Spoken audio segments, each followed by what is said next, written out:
Bonjour à tous. Quelle énergie, bravo, j'aime ça. Tu es dans mes amis entrepreneurs, j'ai rencontré 100 entrepreneurs par mois pendant presque un an.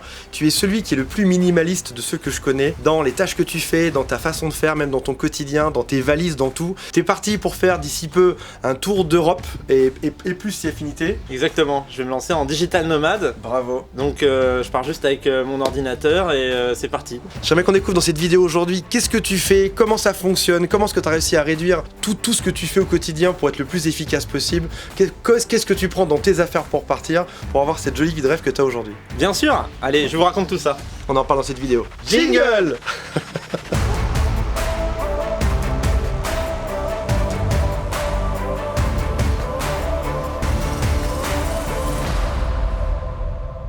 Alors, est-ce que le minimalisme, avant qu'on rentre dans le vif du sujet, c'est-à-dire sur quoi tu travailles et c'est sur ce que tu embarques dans tes valises, est-ce que pour toi c'est une espèce d'évidence, le minimalisme, ou c'est un truc que tu as appris, c'était compliqué, ça a été dur? Non, je pense pas que c'est un truc que j'ai appris, c'est juste que moi j'ai pas envie forcément de m'encombrer de beaucoup de choses, parce qu'en fait si tu veux ça gêne un peu mon cerveau. Si je vois trop d'affaires un peu partout, déjà ça me gêne, ça me fatigue l'esprit, tu vois, donc c'est vrai que je raisonne un peu de cette façon-là. Après minimaliste, ça veut pas dire, on a tendance à faire croire aux gens que minimaliste c'est t'as une table, une chaise et 2 t-shirts. Ça c'est faux ça, hein. Tu peux être minimaliste, c'est-à-dire tu tends vers moins de choses pour te rendre plus heureux ou être plus efficace. C'est juste une tendance, c'est pas un objectif en soi d'avoir un t-shirt dans la vie quoi. Bien sûr. Genre si toi ce qui te rend heureux c'est d'avoir 4 t-shirts, un de chaque couleur, comme ça le matin tu te lèves, tu te fais un suspense, tu choisis la couleur pour accorder, ça c'est cool quoi, c'est du minimalisme qui fait plaisir. Donc t'es pas non plus un extrémiste du truc. Bah non, sinon après moi je trouve qu'on vit plus tu vois. Si tu subis le fait d'avoir un stylo, une paire de chaussures, tu vois genre si elle est mouillée tu fais comment? Tu peux même pas la changer quoi. Et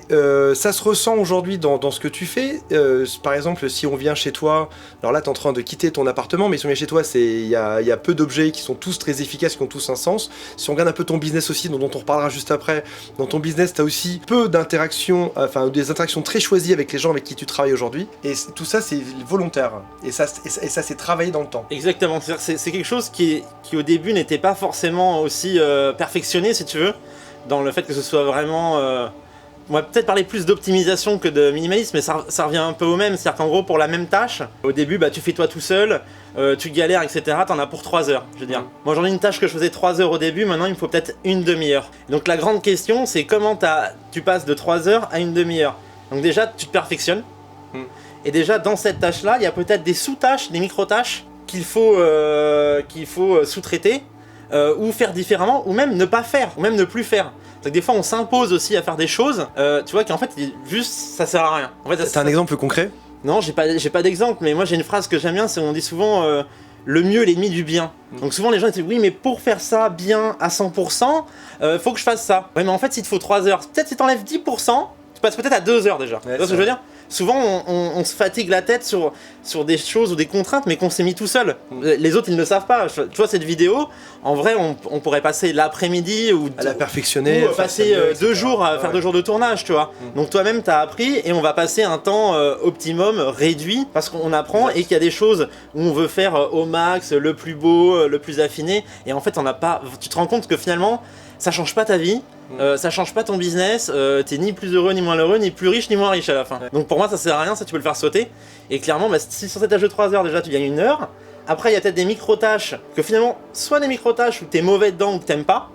Après quand tu peux, ça c'est avec le temps, après quand t'as un business qui marche mieux tu peux les sous-traiter. Et donc là moi c'est ce que j'ai fait, c'est que j'ai sous-traité des micro-tâches dans des tâches importantes, ce qui fait qu'aujourd'hui la tâche principale qui me prend les 3 heures me prend clairement moins d'1 heure, on va dire 3/4 d'heure tu vois. Donc en fait par une espèce d'envie de perfectionnisme on se retrouve, moi je me retrouve là-dedans, je me retrouve à faire des tâches parce que je me dis ce sera bien plus beau etc, et alors qu'au final on peut en mode un peu Pareto tu vois, c'est dégrader, ou en tout cas se dire est-ce que finalement c'est vraiment si important que ça de faire ça, est-ce que ça a vraiment du sens ou pas, et arriver à réduire pour arriver finalement au cœur du truc, à l'activité essentielle. Alors après on sait pas si c'est vraiment indispensable ou pas, après ça se teste tu vois. Si dans la tâche je te dis ça franchement je peux l'enlever, mais si tu l'enlèves et tu vois que ça a des impacts négatifs sur ton business, bah remets-la et enlève peut-être autre chose tu vois. Ça s'affine, ça se fait pas, c'est pas quelque chose qui arrive du jour au lendemain. Mais par contre, ce qui peut être intéressant pour arriver sur quelque chose vraiment de simple, de minimal, c'est de se poser, à un moment donné, de se poser et découper un peu toutes ces tâches, de prendre du recul sur son business, sur son travail. Enfin, tu vois, vraiment de décomposer. Vraiment décomposer au maximum tout ce que tu fais, tu vois. Parce que des fois, il y a une tâche, ça va être écrire ça, envoyer un mail à quelqu'un, voir le retour, renvoyer un mail. Est-ce qu'il n'y a pas plus simple finalement? Est-ce qu'il n'y a pas glisser quelque chose déjà, on va dire à 80% bien dans un drive et c'est terminé, tu vois, et éviter tous ces retours. Moi, pour ma part, j'ai par exemple, dernièrement, j'en parlais avec un ami hier, quand je tourne des formations, je fais souvent du chapitrage. Par exemple, tu as 5 fichiers vidéo, et je me suis dit la semaine dernière, si ça se trouve, je peux tourner tout d'une fois, du coup j'économise 5 clics parce que c'est 5 vidéos à traiter, à mettre dans le drive, à mettre en ligne, etc. Mais comme c'est venu dégrader un peu la qualité, je l'ai remis. Donc en fait, j'aime bien ça parce que ça me parle, en fait, c'est tester pour optimiser. Si jamais tu vois que ça dégrade de la qualité, tu reviens à ce que tu faisais avant, mais tu es dans un perfectionnement. Enfin, tu cherches en permanence à optimiser. En fait, l'idée c'est d'être toujours dans ce moteur-là. Exactement. Parce que même après, toi, c'est cette tâche, ça y est, tu l'as optimisé. On va dire pour toi, tu l'as optimisé. Mais peut-être que 6 mois après, bah, toi, en fait, t'es rentré dans une routine et donc tu vas être moins bon. Donc cette tâche-là va peut-être à l'intérieur rechanger les micro-tâches également. Peut-être refaire des choses que tu faisais plus et inverser. Et il y a des choses où t'en as marre et tu les sous-traites, tu vois.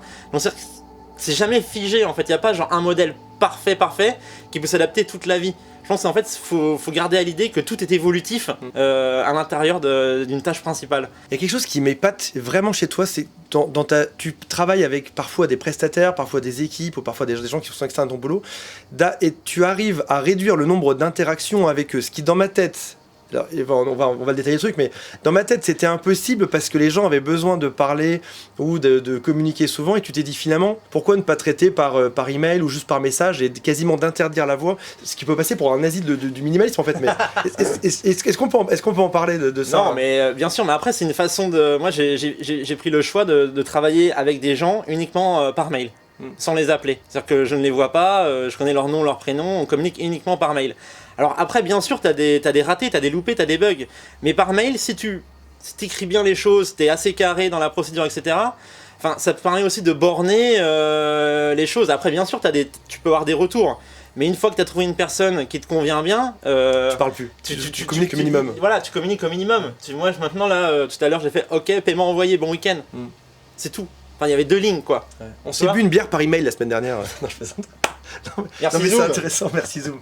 Non, mais ce qui est intéressant, je trouve, c'est de même là se dire, finalement, si je parlais avec des prestataires ou des gens avec qui je bosse ou même son équipe, en vrai, ça me prendrait X temps pour s'appeler, savoir comment ils vont, etc. Mais même ça, dans la semaine, finalement, si tu peux t'éviter 2 heures, alors encore une fois, que ça peut être un choix ou pas, mais tu peux t'éviter 2 heures de parler avec des gens pour en reparler, avancer, etc. Et après, ça dépend. Il y a des fois où c'est sympa de parler, tu vois. Là, on parle, c'est sympa, tu vois. Après, c'est vrai qu'il y a des. Il y a des prestataires où t'as pas besoin de leur parler, la tâche elle est connue d'avance. Si c'est bien expliqué, après c'est en pilote auto. Tu vas pas discuter avec eux toutes les semaines de la même tâche, comment ils ont fait leur tâche, etc. Tu vois, c'est pour te bouffer 2 heures dans la semaine. Enfin, ça va vite, hein, 2 heures dans la semaine, à la fin du mois c'est 8 heures. 8 heures c'est une journée, hein. C'est une journée complète de boulot, quoi. C'est énorme. Moi, dans mon sens, le minimalisme, ça doit amener à de la liberté derrière. Et c'est vrai que la liberté, même ne serait-ce que la liberté de parler à quelqu'un ou pas, de se dire par défaut, ce sera par email, et j'ai la liberté si j'ai envie de t'appeler ou pas, c'est une liberté en fait quelque part. Exactement. Bah oui. C'est après, après, il y a des gens qui préfèrent faire au téléphone. C'est vrai qu'il y a des gens, ça va être plus facile pour eux d'appeler en 15 minutes que faire un mail. Ouais. Tu vois, après ça dépend. Il y en a pour qui faire un mail, ça va être compliqué, ils ont pas l'habitude ou ils savent pas formaliser les choses. Tu vois, donc après ça dépend. Vous, dans quelle forme de communication vous vous sentez le plus à l'aise? Si c'est envoyer un SMS tous les jours à 16h pour faire un point, c'est aussi du minimalisme. Tu vois, tu fais une interaction journalière, c'est plié. Ouais. Est-ce que tu as mis... après ça, on va parler de la partie perso, attention. Est-ce que tu as mis dans tes tâches journalières des choses comme par exemple faire tous les jours à telle heure quelque chose ou faire en premier telle tâche dessus? Non, moi en fait j'ai décomposé plutôt à la semaine, si tu veux. C'est-à-dire que je sais que déjà dans la semaine, j'ai un nombre de tâches à faire. Et chaque jour, je sais à peu près quelles tâches je vais faire à peu près chaque jour, mais il y a des tâches qui peuvent aller d'après d'un jour à l'autre, tu vois. Si le lundi, je me dis j'ai pas tout fait, par contre, il faut que je la fasse le mardi. Mais disons, on va dire que j'ai un nombre de tâches à faire dans la semaine, tu vois. Et par jour, je me suis mis des jours cool et des jours moins cool. Et après, c'est à moi. Par contre, voilà, c'est pas tous les jours, le jour je veux dire blindé, c'est pas forcément le mercredi, mais je sais qu'il y a un jour où je fais à fond. Ouais. Et je sais que j'ai des jours, ils sont en mode détente, tu vois, où je vais faire juste 2 demi-journées par exemple. Et ça, après j'organise à l'intérieur de la semaine comme je veux. C'est ça. Donc Voilà. tes semaines sont On régulières. va dire j'ai demi-journée 1, demi-journée 2, jour 3, jour 4, jour 5. À l'intérieur c'est bien défini, mais après tout peut switcher, tu vois. Ouais. Tout peut switcher, tout peut changer. Donc c'est pas tous les lundis je fais la même chose, tu vois. J'ai remarqué chez beaucoup de minimalistes c'est cette attention de soit à la journée, soit à la semaine comme toi, de se mettre des récurrences parce que la récurrence, on pourrait voir ça comme une prison alors qu'en fait ça amène une liberté qui est juste démentielle en fait. De savoir chaque semaine que t'as telle tâche à faire, ça te libère le cerveau et c'est quelque part être minimaliste. Bah non mais exactement, c'est que déjà t'as optimisé, donc tu sais que t'as des blocs de tâches. Après toi tu les fais quand tu veux dans ta semaine, mais t'as pas besoin de te dire le lundi de faire une to-do énorme là comme ça, te dire ah mince j'ai tout ça à faire, déjà c'est super déprimant tu vois. Et après te dire ah mince tu là alors après non j'ai pas envie de faire ça, je vais faire ça, là tu sais. Et en plus tu sais quelles tâches vont ensemble, c'est que toi au début je savais pas. Par exemple quand je faisais la tâche A, après quand je passais à la tâche B, en fait ça n'allait pas, la tâche B j'arrivais dedans et j'étais pas créatif, j'étais pas en forme, ça me saoulait tu vois. Donc j'essayais de trouver aussi de mettre des tâches qui sont un peu dans le même mood, un peu complémentaires, pour être un peu dans le même état d'esprit quand tu abordes ces tâches là quoi. Parlons de perso. Parce que les gens veulent savoir, les gens veulent des réponses aujourd'hui. On a le droit de savoir. Et surtout toi. Surtout moi. Comment est-ce que tu organises là, tu t'apprêtes. On peut le révéler ou pas? Bien sûr. Hein. Là, on est dans les grands secrets. Tu t'apprêtes à faire, donc tu as lâché ton appartement, tu t'apprêtes à faire un grand tour en Europe, ouais. Avec plein de villes. C'est quoi ta destination J'ai pas de destination. Si, ta destination. J'ai des destinations pour l'instant des pays baltes et des pays de l'Est pour commencer à me balader en digital nomade. Et après je verrai, mais j'ai pas un plan à 1 an, tu vois. J'ai un plan, on va dire, à 2 mois. J'ai déjà regardé 3-4 villes qui me plaisent. Je vais y aller et après je verrai où est-ce que je vais ensuite. Mais il y a pas de. Tu vas en voiture, tu vas en train, tu vas comment? Ça peut être train, avion, bus, après pour se balader à l'intérieur de l'Europe. Après tu peux faire tout ce que tu veux en termes de Parce que transport. ça change beaucoup de choses, mine de rien, dans le... Moi ça change rien en fait. Parce que tu voyages très léger? Moi j'ai prévu d'avoir un gros sac à dos, tu vois. Ou une grosse valise et c'est tout. Quelle marque? Qu'est-ce qu'il y a dedans? Comment ça se passe? Combien de slips? Combien de t-shirts? C'est quoi ton truc? Non mais c'est assez simple, tu prends des affaires pour 1 semaine ou 2 semaines et voilà, c'est parti quoi. Donc t'y vas relax, encore une fois t'es pas nazi du minimalisme, t'y vas relax. Non, j'ai quand même une valise ou un gros sac à dos, tu vois. Un gros sac à dos, moi j'ai pas un petit sac comme vous voyez dans les vidéos, je pars avec rien, non. J'ai Est-ce qu'on peut appeler ça minimalisme plaisir? C'est-à-dire que t'étais dans le plaisir, t'es dans le kiff. C'est ça, si tu prends 4 pantalons, 5 t-shirts, enfin toi c'est comme quand tu pars en vacances pendant 1 semaine. Bah c'est à peu près pareil. En fait ta vie mine de rien est vachement rythmée sur la semaine, donc ton travail sur la semaine, tes affaires sont aussi rythmées sur comme partir 1 semaine en vacances. Pareil, c'est ça. Est-ce que tu as des tips pour ceux qui partent parce que je sais que tu t'es renseigné, je sais que t'es aussi déjà souvent parti. C'est quoi les choses où il faut faire très attention quand on part dans un voyage qui peut durer quelques mois? Sur quoi tu fais super gaffe? Qu'est-ce que tu as comme tuyau à nous filer? Non, j'ai pas vraiment de tuyau. Moi le point primordial c'est le... On a filé plein juste avant la vidéo au passage. Non, mais c'est d'être dans des endroits déjà pas forcément perdus, tu vois, pour la connexion. Avoir un bon wifi, ça c'est super. Plutôt des capitales? Ouais, moi je suis plutôt citadin, donc j'aime bien les villes. Quitte à faire une escapade journée, tu vois, à la mer ou à la campagne, c'est pas un souci. Moi j'aime bien rester dans un environnement citadin parce que t'as quand même... quand tu voyages seul déjà, tu peux te faire des connaissances, des amis dans les cafés, dans les bars, les restaurants, les lieux publics, etc. Donc ça c'est sympa, et puis t'as beaucoup plus de choses à faire, tu vois. Tu peux aller bosser à l'extérieur, pour la créativité c'est sympa, tu peux te poser en terrasse, un café, au bord de la plage, j'en sais rien, mais je trouve que, moi ça me convient bien. Après il y a d'autres personnes qui préfèrent être éloignées, ça c'est à chacun fait son style, tu vois. Et moi j'aime bien être quand même proche de la civilisation et d'internet, clairement.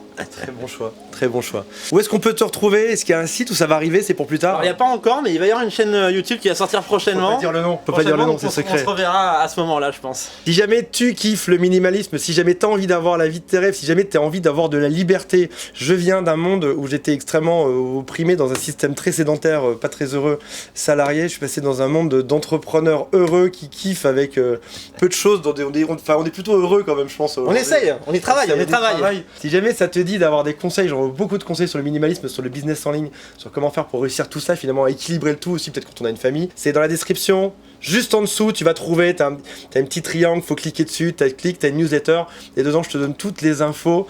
Chaque jour, il n'y a pas de replay, si tu t'y abonnes pas, tu loupes les infos de demain, c'est foutu. Ne loupez rien. Abonnez-vous. Les amis. On se retrouve très bientôt dans une vidéo. Salut à tous, bye. Et au passage, ils devraient mettre les gens s'ils sont aussi minimalistes. Ils devraient mettre dans la description en dessous si vous l'êtes. Ça fait plaisir de vous rencontrer.